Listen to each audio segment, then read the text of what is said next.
Hello everyone. इस video में हम लॉरेंज फोर्स के बारे में पढ़ेंगे और एक चार्ज को अगर हम मैग्नेटिक फील्ड में रख देते हैं तो उसका मोशन कैसा होगा ये पढ़ेंगे। तो पहला हमारा टॉपिक है लॉरेंज फोर्स। तो माना एक मैग्नेटिक फील्ड है, एक रीजन है मैग्नेटिक फील्ड का।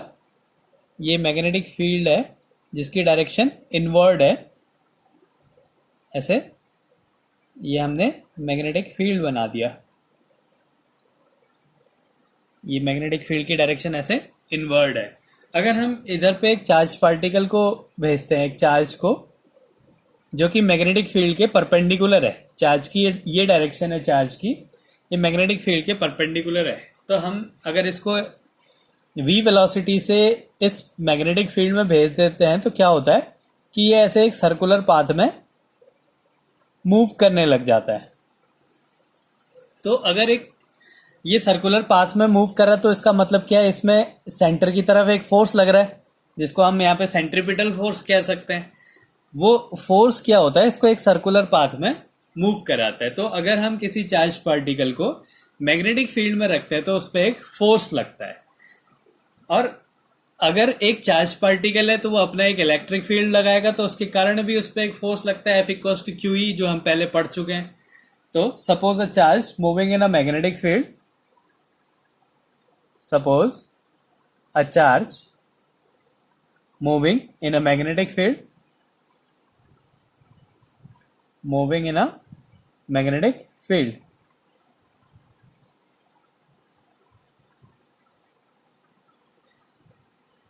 B, माना मैग्नेटिक फील्ड B है और इसकी डायरेक्शन इनवर्ड है विद वेलोसिटी V। इसकी वेलोसिटी जो है वो V है, वेलोसिटी वेक्टर इसका V है। A force acting on it, force acting on it. और ये जो फोर्स होता है, इस फोर्स की वैल्यू होती है F=Q V×B। अगर कोई भी चार्ज पार्टिकल एक मैग्नेटिक फील्ड में मूव करता है v वेलोसिटी से तो उस पर एक फोर्स लगता है जिसकी वैल्यू होती है QVB sin थीटा या F=QV×B। अब अगर ये एक अपना एक इलेक्ट्रिक फील्ड बनाता है तो इसमें ये तो इसका मैग्नेटिक फोर्स हो गया, तो इसमें एक इलेक्ट्रिक फोर्स भी लगेगा। उसकी वैल्यू होती है Fe=QE। यहाँ पे मैग्नेटिक फील्ड में जो फोर्स होता है वो वेलोसिटी वेक्टर और मैग्नेटिक फील्ड के परपेंडिकुलर होता है। और ये जरूरी नहीं है कि V और B भी एक दूसरे के परपेंडिकुलर हो, V और B के बीच में एंगल कुछ भी हो सकता है, लेकिन जो फोर्स होगा वो वेलोसिटी और मैग्नेटिक फील्ड के परपेंडिकुलर होगा। और इलेक्ट्रिक फील्ड में जो फोर्स होता है उसकी डायरेक्शन जो होती है इलेक्ट्रिक फील्ड की डायरेक्शन में होता है। तो लॉरेंज फोर्स क्या होता है? लॉरेंज फोर्स ये होता है इसका नेट F=FM+FE। तो ये हो गया, Fe की वैल्यू हो गई QE और Fm मैग्नेटिक फोर्स की वैल्यू हो गई QV×B। तो ये हो गया इसका फोर्स की वैल्यू। तो यहां से Q जो है स्केलर क्वांटिटी है, इसको बाहर निकाल दिया तो ये हो गया E+V×B। तो ये जो कॉम्बिनेशन होता है इलेक्ट्रिक फील्ड और मैग्नेटिक फील्ड का, इसको बोलते हैं हम लोग Lorentz force. The force experienced by a charge particle in a region where both magnetic and electric field exist is called Lorentz force. तो मैं इसको लिख देता हूं, the force experienced by a charge particle, charged particle in a region where both magnetic and electric field exist, magnetic and electric field exist is called Lorentz force.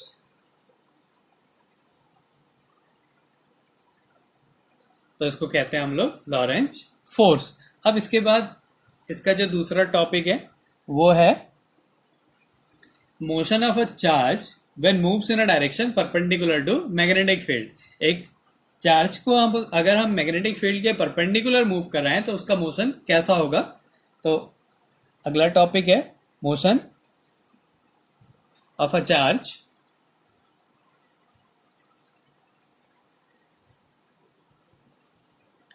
motion of a charge when moves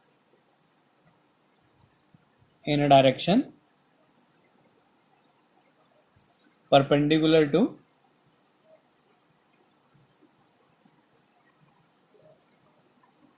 magnetic field।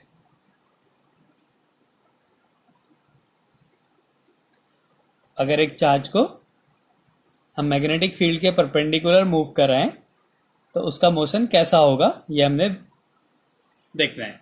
तो जैसे ये diagram है, इसमें जो magnetic field है वो उसकी direction inward है और जो चार्ज पार्टिकल है वो इस डायरेक्शन में जा रहा है। मतलब जो मोशन है, जो वेलोसिटी है और जो मैग्नेटिक फील्ड है वो एक दूसरे के परपेंडिकुलर है। तो ये इसी तरीके से डायग्राम बनेगा इसका कि अगर एक चार्ज पार्टिकल को मैग्नेटिक फील्ड में मूव कर रहा है उसके परपेंडिकुलर, तो वो एक सर्कुलर पाथ में मूव करता है और सर्कुलर पाथ में मूव करता है तो उस पर एक फोर्स लगता है F=Q_V×B। और वहां पे एक वो जो सर्कुलर पाथ में मूव करते टाइम एक और फोर्स लगता है जो कि क्या होता है, सेंट्रीपिटल फोर्स। तो ये जो QVB sin थीटा है ये क्या होगा, सेंट्रीपिटल फोर्स के इक्वल होगा। When A charge particle moves, when a charge particle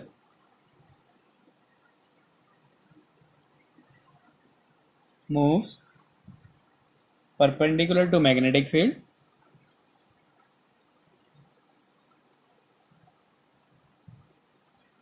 then it moves in a circular path। तो अगर कोई चार्ज पार्टिकल मैग्नेटिक फील्ड के परपेंडिकुलर मूव कर रहा है तो वो क्या होता है, एक सर्कुलर पाथ में मूव करता है। तो उस पर दो फोर्स लगेंगे, F=mv²/r जो कि उसका सेंट्रीपिटल फोर्स होता है और दूसरा होगा F=QVB। और हम मान रहे हैं कि जो वेलोसिटी और मैग्नेटिक फील्ड के परपेंडिकुलर है इसलिए क्या हो गया, QVB sin 90 हो गया, sin 90 की वैल्यू 1 हो गई तो उस पर जो फोर्स लगा वो हो गया QVB। तो ये दोनों इक्वल होंगे क्योंकि यही जो QVB है यही इसको सेंट्रीपिटल फोर्स प्रोवाइड करेगा। तो यहां से आ गया mv²/r =QVB। इधर से अगर हम r की वैल्यू निकालें तो आ जाएगा mv/QB। तो ये इसका रेडियस होगा, कितने रेडियस में मूव कर रहा है ये डिपेंड करता है उसकी वेलोसिटी क्या है और कितना स्ट्रांग उसका मैग्नेटिक फील्ड है। और अगर हम वेलोसिटी की वैल्यू निकालें इसी फॉर्मूले से तो आ जाएगा QBr/m। ये आ गई उसकी वेलोसिटी। इसके बाद अगर हम इसकी एंगुलर वेलोसिटी निकालें तो हमें पता है V=r ओमेगा। अब हम क्या करेंगे, यहां से r की वैल्यू पुट कर देते हैं, ओमेगा की वैल्यू निकाल देंगे। तो क्या हो जाएगा, V=r की वैल्यू है mv/QB इंटू ओमेगा। तो v से v कैंसिल हो गया, यहाँ पे 1 आ गया तो QB/m हो गया। तो इसको सॉल्व करेंगे तो ओमेगा की वैल्यू क्या आ जाएगी, QB/m। तो ये आ गया उसका एंगुलर वेलोसिटी। अब टाइम पीरियड कितना होगा, t होता है 2π/ओमेगा। ओमेगा की वैल्यू थी QB/m, तो हो जाएगा 2π/QB/m। तो ये जाएगा t 2πm/QB। तो ये मिला हमें t 2πm/QB। इसका टाइम पीरियड ये होगा। अब इसके बाद अगर हम इसकी काइनेटिक एनर्जी निकालें, काइनेटिक एनर्जी इक्वल्स टू क्या होता है, हाफ mv²। वेलोसिटी की हमें वैल्यू पता है तो क्या हो जाएगा, हाफ mv² करेंगे तो Q²B²R²/m। तो जो काइनेटिक एनर्जी आ जाएगी इसकी हो जाएगी हाफ, एक ये कैंसिल हो जाएगा m, Q²B²R²/m। ये इसकी काइनेटिक एनर्जी आ गई। तो इस तरीके से हम इसके मोशन के बारे में बता सकते हैं कि वो उसकी रेडियस क्या होगी, वो चार्ज जो है कितनी वेलोसिटी से मूव करेगा, उसकी एंगुलर वेलोसिटी क्या होगी, उसका टाइम पीरियड क्या होगा और उसकी काइनेटिक एनर्जी क्या होगी। तो ये दो टॉपिक हैं कि लॉरेंज फोर्स क्या होता है। अगर कोई चार्ज पार्टिकल मैग्नेटिक फील्ड और इलेक्ट्रिक फील्ड में मूव करता है तो उस पर एक फोर्स लगता है जो कि मैग्नेटिक फील्ड और इलेक्ट्रिक फील्ड के सम के इक्वल होता है, जिसकी वैल्यू होती है q E plus v cross B. अब अगर एक चार्ज पार्टिकल को मैग्नेटिक फील्ड के परपेंडिकुलर मूव कराते हैं तो वो एक सर्कुलर पाथ में मूव करता है। सर्कुलर पाथ में मूव करता है तो उस पर दो फोर्स लगेंगे, F equals to M V square upon R और F equals to Q V B. ये जो क्यू वी बी है यही इसको सेंट्रीपिटल फोर्स प्रोवाइड करता है। तो इसको इक्वल कर दिया, इधर से radius, velocity, omega, time period और उसकी काइनेटिक एनर्जी हम निकाल सकते हैं। ये तो था केस की जब चार्ज पार्टिकल परपेंडिकुलर मूव कर रहा है। अब हमने ये कंडीशन लेंगे कि अगर चार्ज पार्टिकल किसी एंगल पे मूव कर रहा है, जो मैग्नेटिक फील्ड है उससे कुछ एंगल बना रहा है, तो क्या कैसा उसका पाथ होगा। तो माना ये मैग्नेटिक फील्ड है, ये मैग्नेटिक फील्ड की डायरेक्शन है। अब हम क्या कर रहे हैं, इस मैग्नेटिक फील्ड में एक चार्ज को किसी एंगल पे मूव करा रहे हैं। तो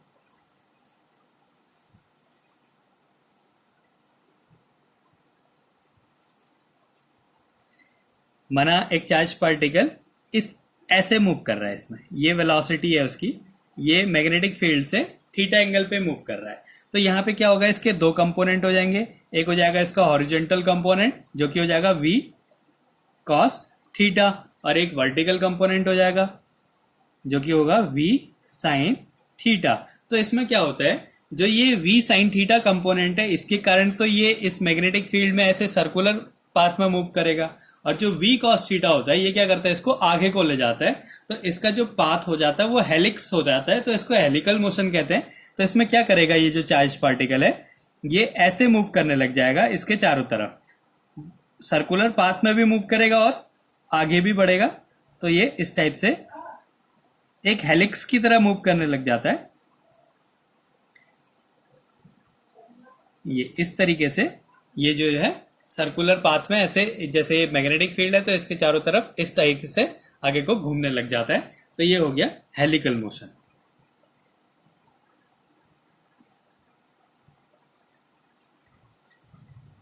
तो इस तरीके से हम अगर मैग्नेटिक फील्ड के परपेंडिकुलर मूव करा रहे हैं तो वो सर्कुलर पाथ में मूव करता है, और किसी एंगल पे मूव कराते हैं तो वो सर्कुलर पाथ में मूव करते करते आगे की तरफ बढ़ता है, जिसको हम बोलते हैं हेलिकल मोशन।